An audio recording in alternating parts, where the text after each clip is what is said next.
Here's a fun project I'm working on. It's a Bela Lugosi doll. It'll probably be about 36 inches tall. It's based on the sketch that I did. Bela Lugosi as an older gentleman is a mad scientist. And here's the sculpt of the head that I'm working on for the Bela Lugosi as the mad scientist doll.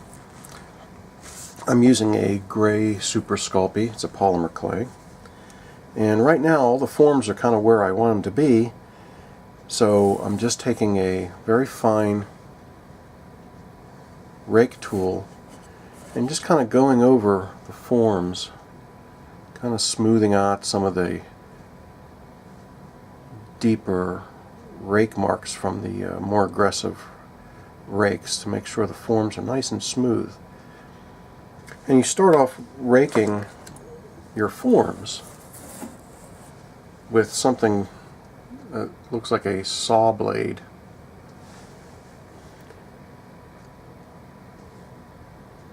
And it really chews up your forms, but it really kind of knocks down all the large areas. And then you progress to a little bit more refined rake. I believe this is a bass. These are bass strings. It's a wire and it's wrapped with the wires. And then finally go to a very guitar string or violin string.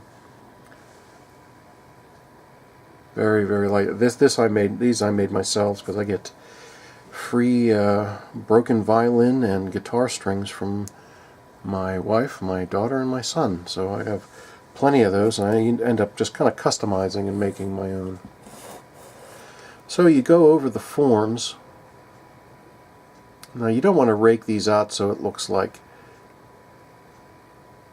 an action figure face where it's almost devoid of any kind of texture. You want to keep some of that human quality, little bumps and depressions.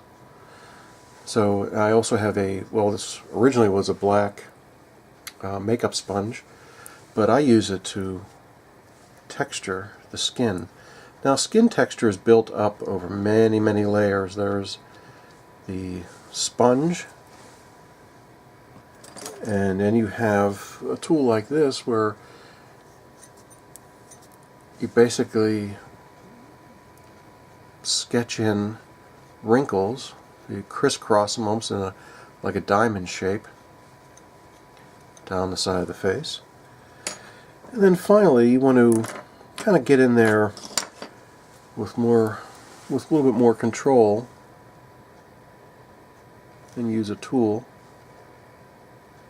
Really focus down. The amount of skin detail you put in your dolls, it's up to you. It's all personal preference. I like on large scale doll heads like this. It's about 5.5 inches from the chin to the top of the head.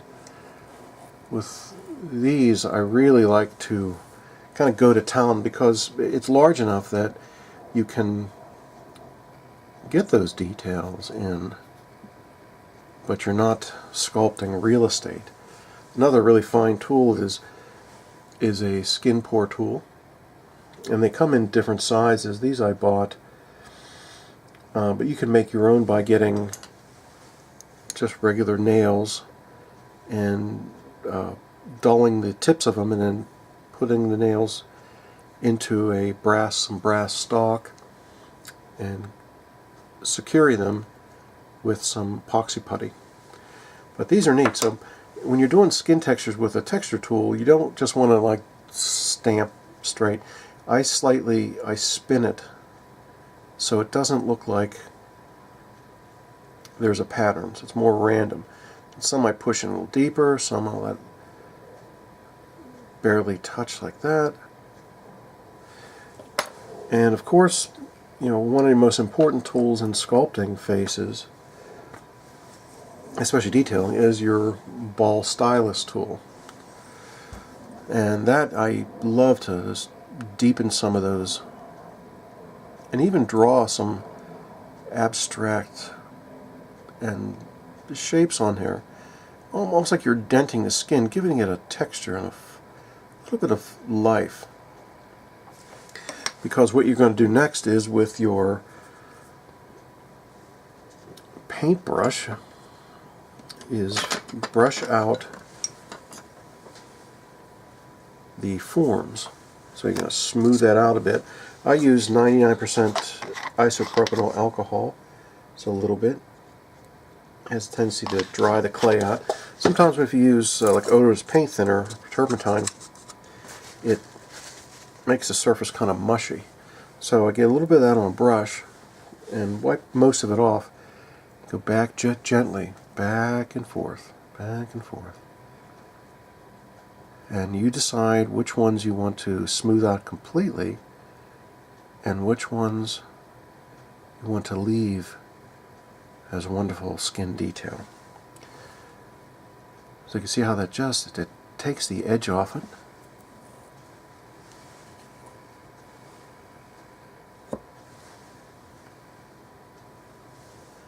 See if I can get a little bit closer here.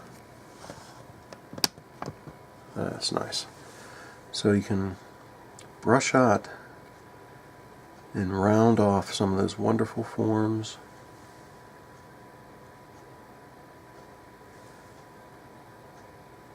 And if you see any tool marks or fingerprints, you know, with your paintbrush, it's a soft one,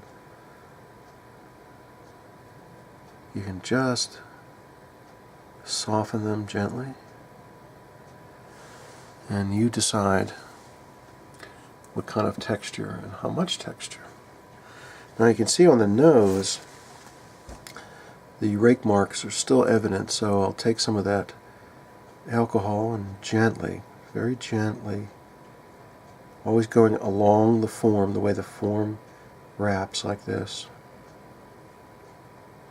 It wraps around the bone there, the skin. You want to give that illusion that the skin is stretched over bone and muscle and tendons. So that's what I'm working on now in the studio. Thanks.